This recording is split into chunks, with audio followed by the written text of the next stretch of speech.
Yo, c'est Loni, le youtubeur préféré de ton youtubeur préféré. Tu ne le sais peut-être pas encore. Dans ce cas-là, je t'invite à t'abonner en cliquant sur le bouton rouge s'abonner. C'est aussi simple que ça. On démarre, c'est parti. Mes pires anecdotes de rentrée. Alors tout d'abord, comme vous le savez sûrement déjà, j'ai eu un parcours des plus classiques. Primaire, collège, lycée, études supérieures. Et toutes mes rentrées ne se sont pas toujours bien passées, pour raisons diverses. Et on va commencer par la pire rentrée de toute ma vie. Les choses te restent plus facilement en tête quand il s'agit d'un passage traumatisant de ton enfance. Moi, en l'occurrence, c'était sûrement en CE2. La pire année de toute ma vie. J'aimais pas l'école. La prof que j'allais avoir, je ne l'aimais pas non plus. Toute la primaire la connaissait. On l'appelait la sorcière. Voilà, le classique. Et je n'étais pas particulièrement un enfant facile, de par mon agitation plutôt prononcée.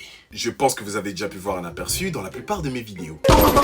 Ah merde! Mais il fait un bisou chaud! Donc toutes les profs que j'ai eu par le passé briefaient les autres profs des éléments compliqués qu'ils pourraient potentiellement avoir dans leur classe. J'étais comme une légende vivante des éléments perturbateurs de cette école, tu vois. Donc quand tous les deux avons su qu'on se côtoierait pendant un an, enfin, bref, je savais que c'était la fin pour moi. Une année scolaire en déclin, mon daron se servait plutôt bien de ses points. D'ailleurs, il m'achetait des sapes super chers en croyant que je serais hyper frais pour la rentrée, mais ce qui s'est passé, c'est que c'était ultra moche. Pour tous les jeunes parents qui regarderont cette vidéo, laissez vos enfants choisir leurs vêtements. Vraiment, vous ne vous rendez pas compte à quel point ça aura un impact dans leurs besoins d'accomplissement dans la vie. Autrement dit, ça évitera qu'ils se fassent persécuter. Les salopettes, les sandales, en plus on m'obligeait à mettre ça à la rentrée sans chaussettes. C'était pas la mode du tout. On m'appelait à une époque pantalon sauté, parce que mes pantalons ne dépassaient pas mes chevilles. Alors qu'aujourd'hui sur Instagram, je vois tout le monde faire les hype là, je vois tout le monde faire les beaux avec des pantalons qui leur arrivent au tibia. Mais vraiment les époques, le temps, je ne comprends pas tout. Et commencez pas à croire que j'étais une victime aussi, hein. On se moquait de moi certes, mais j'étais pas un enfant persécuté. J'ai eu plus ou moins une bonne enfance, peut-être pas ce que j'aurais souhaité, mais c'était déjà ça. Cela n'empêche pas que mon besoin d'accomplissement en tant que gosse était déjà un mess. Et maintenant j'ai une sorcière en tant que prof. Mais laissez-moi tranquille, purée de karma. Je vous mets rapidement dans le contexte, parce que la story est plutôt bizarre. C'était une année où je commençais à croire dur comme fer que Dieu existe. Et ma mère m'avait offert un livre très simplifié sur l'histoire de la Bible. Je ne saurais vous dire le nombre de fois que je l'ai lu. Moi à la base je suis pas un grand lecteur, j'aime pas lire. Donc ça fait que je m'étais tellement imprégné du livre que inconsciemment et innocemment, je commençais à contredire tout ce que la prof disait concernant la science de la vie et de la terre. Petit con que tu es, Loni. C'est le début de l'année. Cette meuf, avant même d'avoir vu ta gueule, elle t'aimait pas. Maintenant qu'elle voit ta gueule, elle a sûrement une bonne raison de ne pas t'aimer, vu ta sale gueule. Et toi, tu viens la contredire sur l'évolution de l'espèce humaine. Je vous jure que quand t'as parlé de tous ces trucs-là, d'homo sapiens avec des singes et tout, je pouffais de rire. Je vous l'accorde, c'est pas technique du tout. Elle qui cherchait déjà un moyen de me punir, parce que oui, un prof qui t'aime pas va toujours chercher à te faire payer d'exister dans sa vie, avait trouvé une bonne raison déjà d'envoyer bouler toutes mes croyances, mais en plus de m'envoyer au coin. Je suis puni parce que à 8 ans je crois en Dieu, de fuck. Et c'est ce qui m'aura pénalisé dès le premier jour à la rentrée. Bon, peut-être aussi que j'avais une grande gueule, mais je suis quelqu'un qui a besoin d'explications, j'ai besoin qu'on me parle. Me punis pas comme ça gratuitement, purée. Déjà le premier jour de rentrée, on s'amusait pas à faire du science de la vie et de la terre. On faisait des jeux de société, on faisait des coloriages magiques. RAF de la rentrée des classes, équipe. On va revoir votre éducation tout de suite. SO à l'éducation nationale, équipe. Ce qu'elle va faire après ça, cette pétasse, c'est qu'elle va appeler ma mère pour la convoquer. Non mais madame, c'est le début de l'année en fait. Tu me punis gratos, c'est quoi? Ma mère et mon père, ils m'ont pas donné le temps, ils étaient déjà vénères. Ils me demandent ce que j'ai encore fait, et du coup je leur sors le classique, le fameux mais j'ai rien fait. Mais même eux sur ce coup-là, ils ont senti que c'était chelou. Parce que les premiers jours de classe, je vous assure, j'étais impeccable. Elle a fait déplacer mes darons un samedi matin pour leur expliquer de vive voix que je ne devais pas tenir ce genre de propos dans une école laïque. Sur ce coup-là, je vous l'accorde, elle a totalement raison. Mais la manière dont elle exprimait la chose était beaucoup trop semée de dénigrement. J'ai 8 ans. Et tu te bats contre un enfant de 8 ans. T'en as fait une affaire personnelle. Ça n'a pas plu à ma mère, donc ça fait que la plupart du temps, parce que oui, après ça j'ai continué mes bêtises, quand je ramenais un mot dans le carnet, mon père et ma mère, ils calculaient pas trop. Ils lisaient, ils avaient vite fait le somme contre moi, mais ils savaient que j'avais un cas en tant que maîtresse. Elle tenait bien son nom de sorcière. Donc le fait d'avoir une sorcière en tant que prof a sauvé mon année. Enfin, sauvé. Alors le collège, là, ça devient un peu plus intéressant. Parce que c'est la période où je commençais petit à petit à choisir mes vêtements le matin avant de sortir. Mais en plus, j'étais grand et j'avais du gabarit pour mon âge, ce qui fait que c'est une période où on me provoquait pas trop. Mis à part un seul con qui a fait l'erreur de me provoquer. On va l'appeler Bobby. C'était le collège, mais malgré tout, j'étais pas particulièrement apprécié des autres. Il y avait pas de raison. Je faisais peur aux meufs de ma classe. Et les mecs de ma classe en jouaient aussi, ce qui m'a valu le surnom de gorille. J'en parle avec beaucoup de recul aujourd'hui, mais je vous assure qu'à l'époque, c'était pas marrant. Je prenais sur moi parce qu'il y avait ce fameux dicton « Ne calcule pas les imbéciles, t'es plus intelligent que ça. » Sauf en fait, ton intelligence dans les moments comme ça, tout le monde s'en rince. Mais surtout, j'étais pas un mec violent. Non, vraiment, j'étais pas un mec violent. J'étais un mec loin des problèmes, surtout des trucs comme ça. Mais dès la première semaine de rentrée, je venais d'arriver au collège. J'ai brillé. On arrive en cours de sport. Le gymnase, en plus, je me souviens, il était ultra immense. On est tous dans les vestiaires pour se changer. Et là, Bobby, je sais pas ce qu'il lui a pris. Il a commencé à vouloir faire le mariole devant tout le monde. Début, c'est la rentrée. Je viens d'arriver. J'ai passé 2 mois absolument exceptionnels au soleil. Je reviens. T'as un débile qui veut faire le mariole et qui commence à chantonner Gori, gori, gori, gori. No joke, Gori, gori, gori. Dans les vestiaires. Tout le monde me regarde. Enfin, tout le monde le regardait, surtout lui. Faut savoir que ce mec, c'était mon pote du centre aéré. On se connaissait depuis très longtemps. Donc, en dépit de notre amitié, il a voulu le faire mariole devant tout le monde. Et je crois qu'à ce moment-là, le plus inattendu, c'est que personne ne l'a calculé. 2 mois de vacances et vous avez tous grandi. Mais non! Je pense surtout que les blagues les plus courtes sont les meilleures. Mec, il y a 2 mois qui sont passés. On revient, la blague, tu l'as épuisée. C'est bon, c'est plus drôle.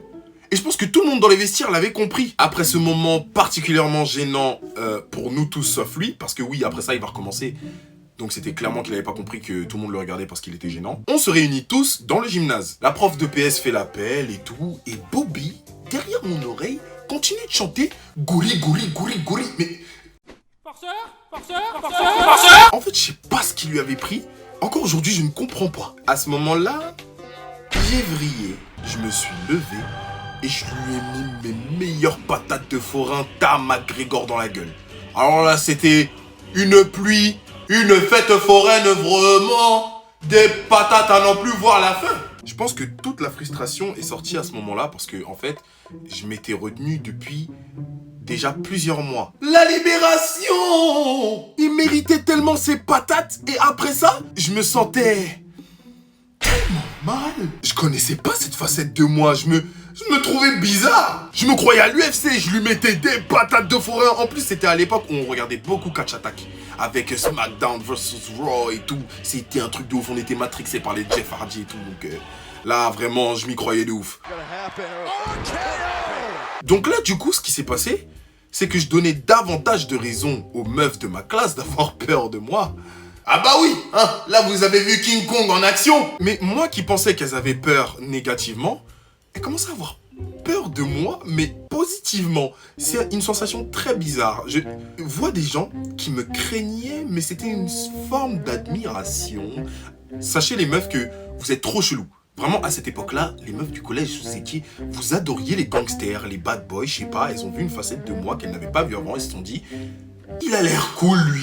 The fuck! Donc, elles commençaient à m'apprécier, à me parler, comme si... Mais si j'avais su! Depuis longtemps, j'en aurais tâté plus d'un!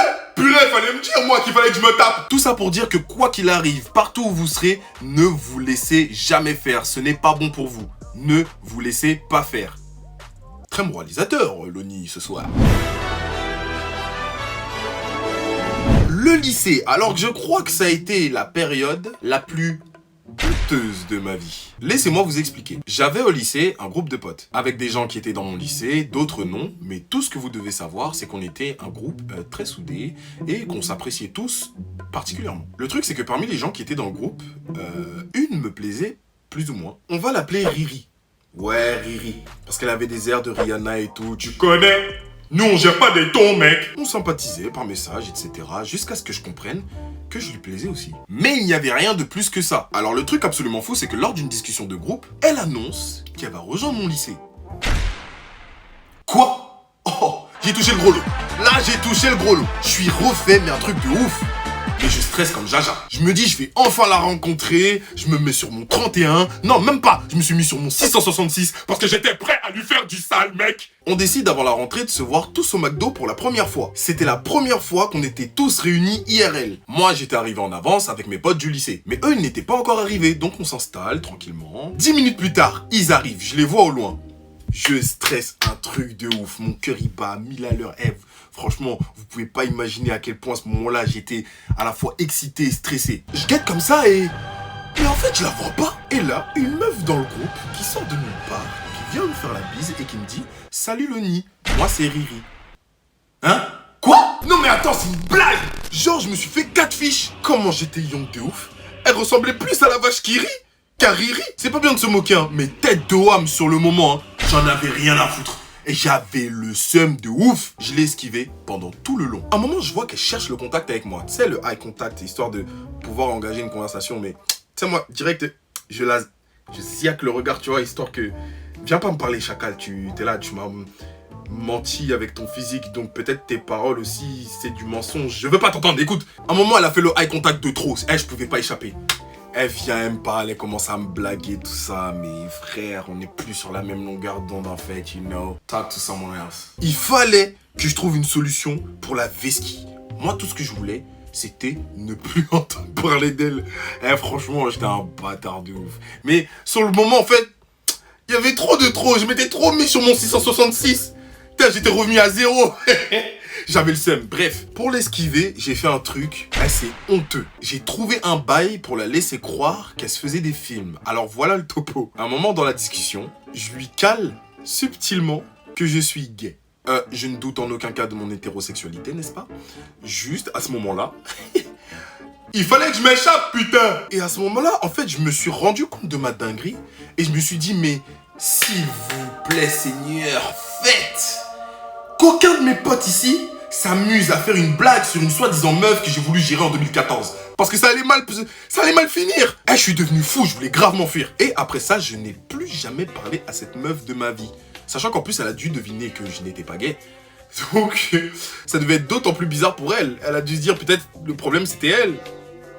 Et oui, c'était elle! Enfin bref, je suis sûr qu'elle l'a deviné. Et ça se trouve, en plus, là, elle est en train de regarder la vidéo, frère, miskin. Enfin bref, voilà pour mes péripéties. Merci d'avoir écouté la vidéo. Franchement, cette vidéo, je sais pas ce que ça va donner. Mais, wow, toutes ces anecdotes, ça donne faim, là, j'ai faim, purée. N'hésitez pas à mettre un pouce bleu si la vidéo vous a plu, si vous voulez d'autres vidéos de ce style. À mettre aussi vos anecdotes en commentaire que je prendrai le temps de lire. Cliquez sur la cloche des notifications pour être au courant de toutes les sorties de vidéos. Abonnez-vous à mon Instagram, qui est Lonizer, qui est le réseau social sur lequel je suis le plus actif. Bientôt, en plus, je vais répondre à vos questions en live, donc... allez vous abonner, ça va arriver très bientôt là, d'ici la semaine prochaine. Et on se dit à la prochaine pour une nouvelle vidéo. Ceci étant dit, bonne soirée.